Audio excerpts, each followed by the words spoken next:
I've made a few videos over the past few weeks discussing the legal intricacies of the Galactic Republic. When talking about the pre-Clone Wars military of the government, I explained that the Ruusan Reformation generally decentralized power, moving it away from the Republic itself to the member states. For those who missed the video, I'll touch on that again in just a second, but we also discussed how the Republic was a voluntary confederation. Unlike with the Empire, membership to or legal control by the Republic was not mandatory, and the planets only joined the government if they chose to voluntarily. So that led to the very reasonable question from many of you, well, if that's the case, why was the CIS not allowed to just legally leave the Republic? And that's the question we'll be covering today. So I want to look at this from a legal and a policy angle first, and then at the end I'll briefly talk about Palpatine and his manipulations, because of course that heavily changed how the Republic responded to the threat. But back to the Ruusan Reformation. As I explained in a prior video,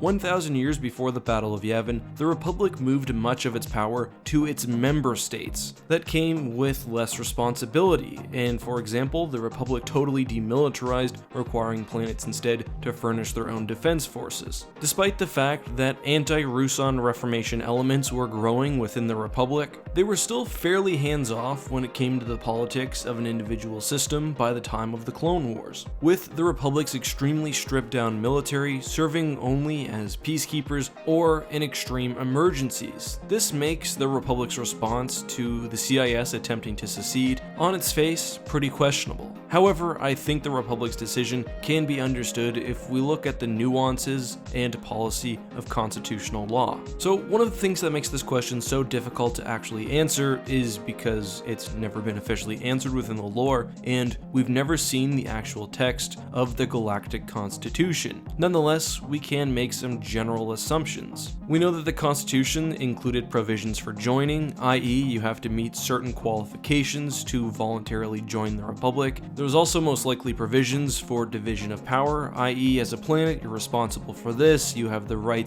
to make law about this, however the Republic is responsible for this and can make these other laws. Alongside that, I think it's fairly likely that there was also some sort of provision outlining the basics for secession. For example, and speaking extremely basically, although Canada's provinces voluntarily unified under a federal framework, the Canadian Supreme Court has said that the Constitution prohibits unilateral secession by any of the provinces. Basically, the acting government of Quebec, although at times they would have liked to, can't just get up and leave. However, the court has also said that although unilateral secession is not possible, the federal government would have to recognize it where the province itself had a secession referendum passed by at least the majority of the population. And you see provisions like this, whether the rules are actually laid out specifically or not, in a variety of institutions and governments. So this was almost certainly the case with the Republic, and there were many reasons from a policy perspective why the Republic would not want the CIS member states to secede from the government. First, we have sunk resources, i.e. the Republic has most likely already established bases and courts and other assets on the planets. Secondly, there's the difficulty of actually disentangling from a transgalactic government. Third, large portions of the galaxy leaving and forming their own government also represents a serious threat to the sovereignty of the Republic.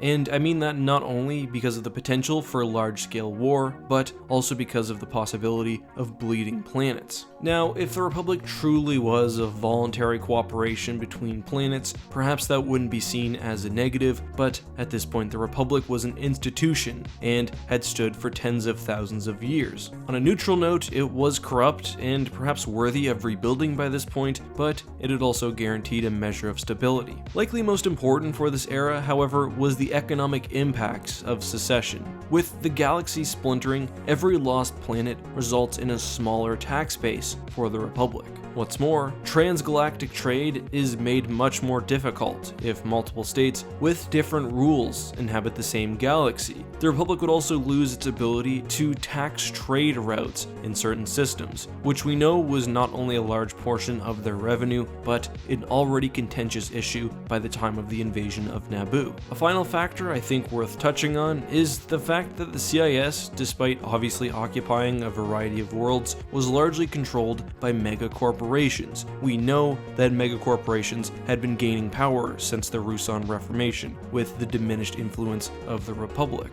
By the time of the Phantom Menace, many corporations already have their own senators, and one can make the argument that the CIS did not actually represent the will of the people when seceding from the government, but was rather a business maneuver by the corporations propping up the regime. The Republic was even itself under the heavy influence of the banks and other commerce bodies. So there's a real fear of this ever-increasing influence within the galaxy, and that's probably one of the reasons why Palpatine was able to so easily nationalize the banks. A sort of secondary point here is that the Republic was not only an economic and military partnership between planets, but also a way to spread civilization and society, hence Padme's surprise when finding out that slavery was still practiced on Tatooine. There's no guarantee, and there's perhaps the suggestion otherwise, that the CIS would maintain these rights for the Republic citizens, although on a counter note, the Republic wasn't necessarily doing a good job either.